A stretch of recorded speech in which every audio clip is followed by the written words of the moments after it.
a todos, parabéns a vocês que estão ingressando na Polícia Civil, em nome da mesa, em nome, enfim, de todos que já compõem essa Polícia Civil. Eu tenho certeza, e nós que fazemos o grupo, esse movimento Vamos Mudar a Polícia, nós temos a plena convicção do poder transformador dos senhores podem ajudar a dar uma nova guinada nessa nossa instituição, que eu reputo estar falida, e não é palavra minha, não é fala minha, é do ex-secretário de Segurança, representante do Estado. Ele se pronunciou por mais uma vez, disse que a nossa estrutura polícia judiciária estava falida, e da saída dele para cá a coisa não melhorou.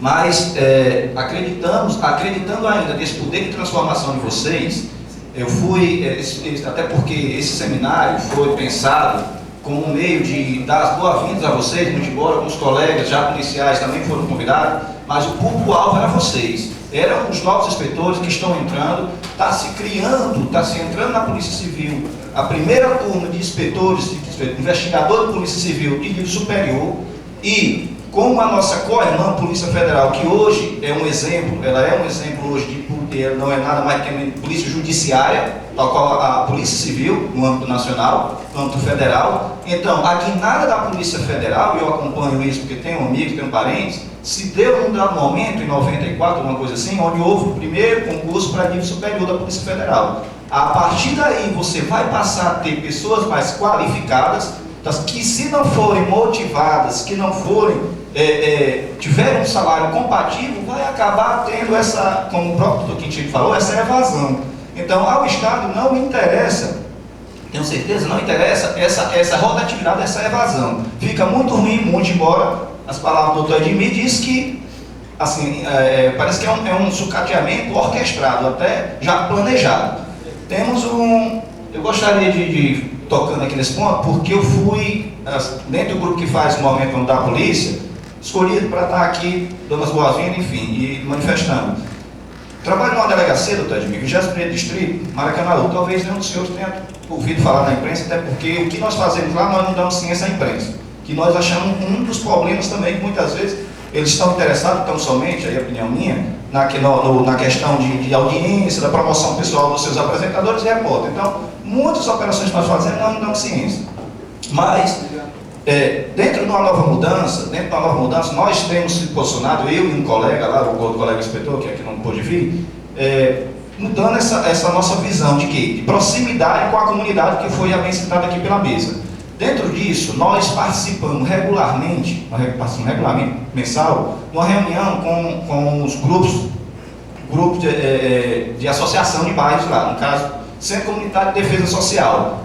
Está estruturado em todo o estado, eles têm reunião. E pasmem os senhores da mesa, e às vezes eu fico triste, geralmente fico triste, porque somente eu e o colega, muitas vezes, representamos a Polícia Judiciária. Delegado é convidado, não comparece.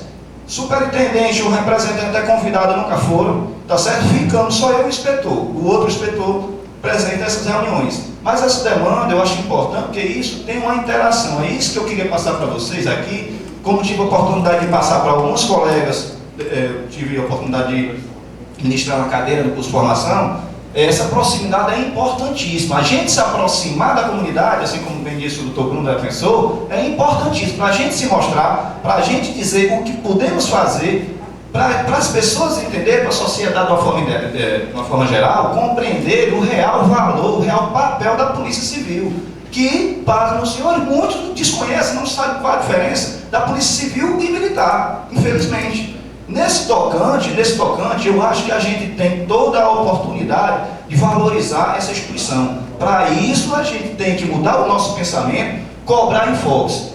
Duas coisas que eu acho básicas para a nossa valorização, doutor Edmir. Nós não vamos ter uma Polícia Civil valorizada se a gente não focar em dois pontos. Anular as investigações que hoje são tocadas pela Polícia Militar. Seja através das segundas sessões, seja através do chamado COIN. Dentro desse tópico COIN, e COIN foi criado com força do decreto estadual, é o Serviço de Inteligência, que faz parte do SISBIM, que é o Serviço de Inteligência Brasileiro. Então, cada estado deveria criar esse Serviço de Inteligência para se integrar. Porém, não é a finalidade do COIN fazer investigação de crimes comuns. Mas qualquer um dos senhores que entrar em um buscador desse qualquer, Diário do Nordeste, o Povo e colocar lá prisão, vai aparecer um rol de ações levadas a cabo por policiais militares, entendeu? Nesse tocante, nós temos alguns mecanismos, agora recentes, que valorizam a nossa Polícia Civil e que podemos e devemos cobrar. Um deles eu gostaria de mostrar, por gentileza, Feijão. Essa recomendação 01/2011. CalCrim se manifestou, existia uma determinação do ex-secretário Roberto Monteiro proibindo a investigação por parte dos policiais militares, que se chamava segunda seção. Um dos primeiros atos do atual secretário foi extinguir essa portaria.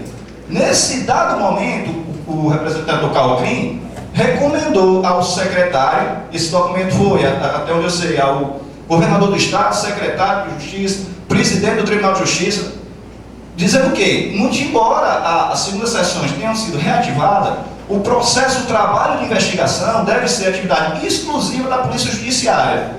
Aí eu pergunto, diante de uma recomendação dessa, clara, cristalina, até por força dos mecanismos constitucionais, que diz lá a atribuição da Polícia Judiciária, por que isso não se aplica? Gostaria até que o doutor Irã depois tocasse nesse ponto. Está entendendo? E tem mais. Nesse contexto, pessoal, eu conversando com o doutor Bruno, eu pesquisando, eu sou um curioso pesquisador dessa temática, eu encontrei uma decisão, agora um acordo, doutor Araújo, um acordo do Tribunal de Justiça do Rio Grande do Sul.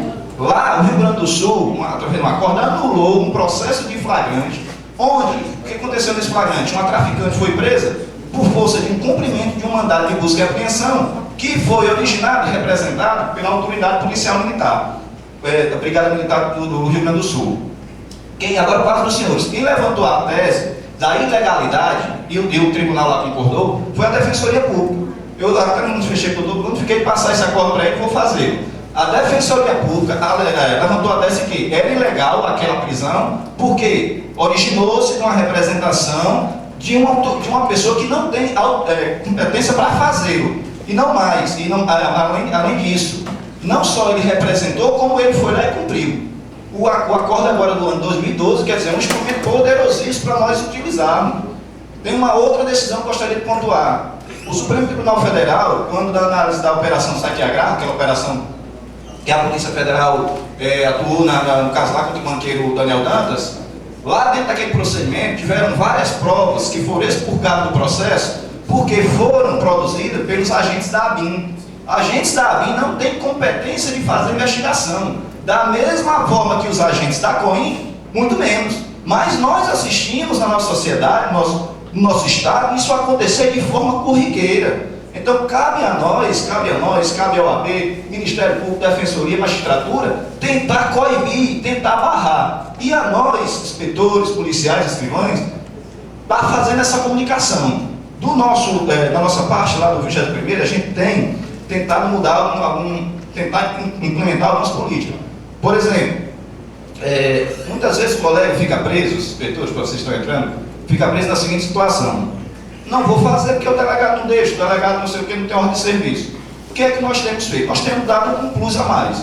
Só para pontuar, tem um caso lá, ficou muito emblemático, a paróquia lá de Maracanã, o padre cercou cerca de 30% a 40% de uma praça, murou, dizendo-se proprietário do terreno. Essa praça estabelecida há mais de 10 anos, mais de 10, 15 anos. Parte da comunidade reclamou, fomos verificar. Como a paróquia não tinha ingressado com a ação, ela se dizia proprietária do terreno, porém não entrou com a ação devida enfim, nos caminhão. O que aconteceu? Nós fizemos um relatório apresentando o delegado, acreditando que ali estava ocorrendo o crime de exercício arbitrário das próprias razões. O delegado entendeu que não era caso criminal. Ainda assim, nós pegamos nosso relatório e enviamos ao Ministério Público. O doutor Fabrício, representante lá no Ministerial da Controle Urbano, entrou com ação civil pública, baseado no relatório do inspetor de Polícia Civil. Quer dizer, esse nosso trabalho, se for bem elaborado, a gente tem condições e mecanismos de avançarmos. Se a gente ficar tão somente cruzando os braços, reclamando do nosso salário, tá certo? E sem nada dar em resposta à sociedade, infelizmente nós não merecemos mais do que esses R$ 2.600 que nós estamos ganhando. Então a gente tem toda a condição, pessoal. Eu acho que eu tenho 12 anos de polícia, gosto da polícia, tenho sangue de polícia nas vezes, tenho uma motivação, já tenho motivação, e eu tenho uma plena convicção que os senhores vão ser um vetor importantíssimo nesse processo de mudança.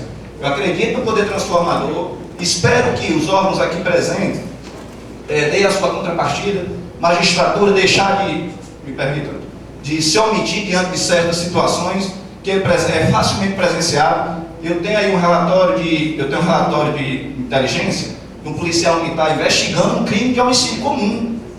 Identificamos o policial, se passou por policial civil da divisão de homicídios.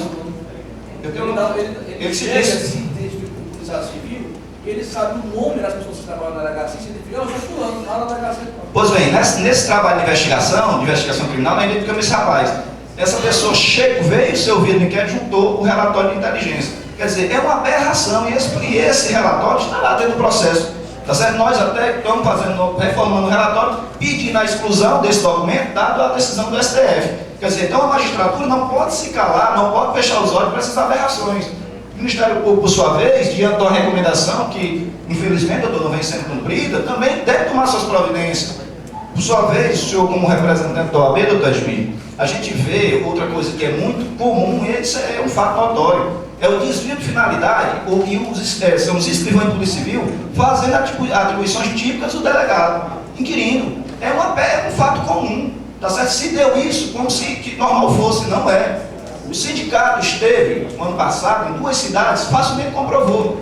Interior do Estado, eu falei para o sindicato, eu não precisaria ir tão longe, qualquer distrital é isso que acontece. Quer dizer, e eu já vi, inclusive, o advogado sentado lá do escrivão inquirindo como se aquilo normal fosse. Está entendendo? Então a nossa categoria está mudando de consciência, vocês são vetores importantes desse processo de mudança, e a gente espera que a defensoria, da sua parte, eu vou enviar aquele documento, tá certo? Que não, assim, as instituições não se omitam diante desse abuso. Porque quando a Polícia Civil falha, o prejuízo maior é da sociedade, e nós fazemos parte da sociedade. É uma Polícia Civil atuante forte que vai dar uma resposta à criminalidade. E essa opinião, não é minha, eu comungo, mas um professor agora recente do Laboratório de Estudo da Violência da UFC, bem se pronunciou. O governo Cid Gomes apostou no modelo de segurança baseado na polícia ostensiva. E é falho, está falido esse modelo. Tá certo? O professor lá se diz, está na hora dele despertar para que quem vai dar a solução ou melhorar esse caos que está aí é a polícia judiciária. É através de uma boa investigação, é através de uma boa produção de provas, através de perforce.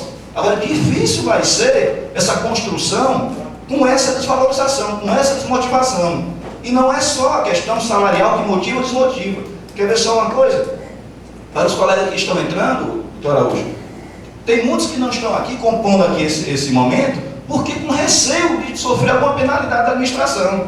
Que fazem os senhores? Alguns já foram interpelados porque se manifestaram livremente nas redes sociais. Quer dizer, então valorização não é tão somente salário, é uma série de situações. O colega hoje que vai ser lotado não sabe para onde vai, não tem a menor ideia. Fica naquele contexto. O QI, quem indica, eu vi delegados com a relação de nome de pessoas. Qual o critério que a administração está utilizando para fazer essa lotação? De repente, alguém capacitado e qualificado vai lá para o interior a bel prazer da administração, podendo trabalhar num local que ele tenha mais afinidade, porque não tem alguém que indica o local aonde ser lotado. Então, isso aí também é causa de desestímulo, não é só a questão salarial. Só para finalizar, você falou de reconhecimento, você teve um irmão que faleceu num evento de polícia. Eu sofri um tiro numa ocorrência lá em Juazeiro do Norte, e no Estatuto de Polícia Civil diz que o policial ferido em serviço tem direito a uma promoção, a um elogio, alguma coisa dessa natureza. Nunca recebi sequer um telefonema que dirá um elogio, que dirá uma situação dessa. Então, isso é valorização do profissional. Agora, falta na estrutura da Polícia Civil pessoas qualificadas para gerir. Delegados, me permitam, não sei se tem algum delegado aqui, na maioria das vezes não sabe gerenciar. Ele está ali para produzir, até porque não foram formados para isso, está ali para produzir a peça, o inquérito policial. Gerenciar é difícil, não é para todo mundo. E a gente vê essa falência, essa carência de boa administração dentro da Polícia Civil. Causa desmotivação. Então, você pega umas pessoas dessa motivadas, por uma lotação indevida, você já morre e mata o homem.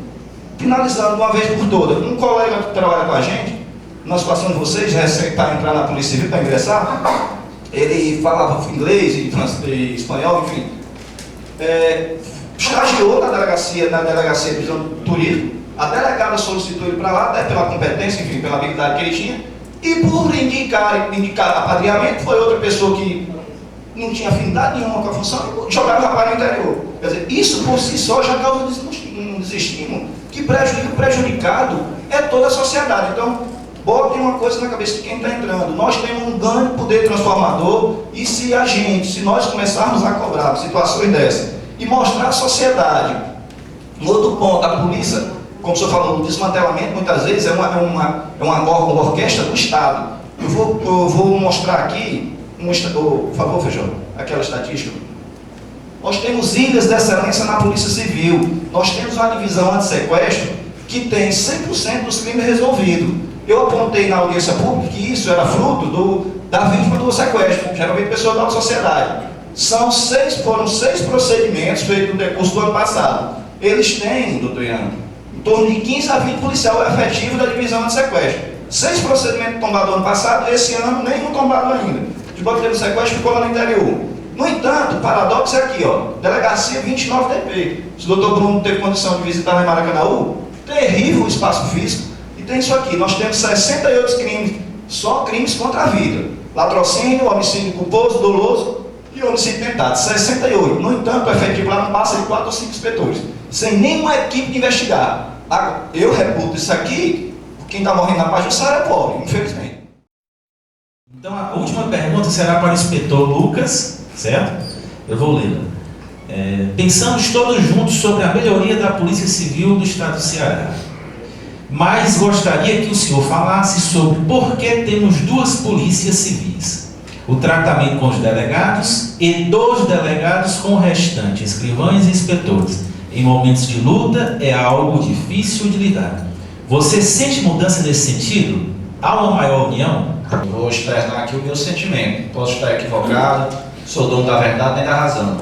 Eu entendo que esse sentimento se acentuou ainda mais nesse momento onde os delegados, reconhecidos pelo governo do Estado, alcançaram um subsídio compatível com sua função. Não resta dúvida, não há nenhum questionamento quanto a isso. Mas ampliou-se ainda mais o fosso, que já era grande, em relação aos inspetores e escrivães. Criou uma situação de tal gravidade que hoje, mesmo eu considero uma pessoa que gosto de trabalhar, gosto do que eu faço, já passo a olhar duas vezes antes de prosseguir em certas situações.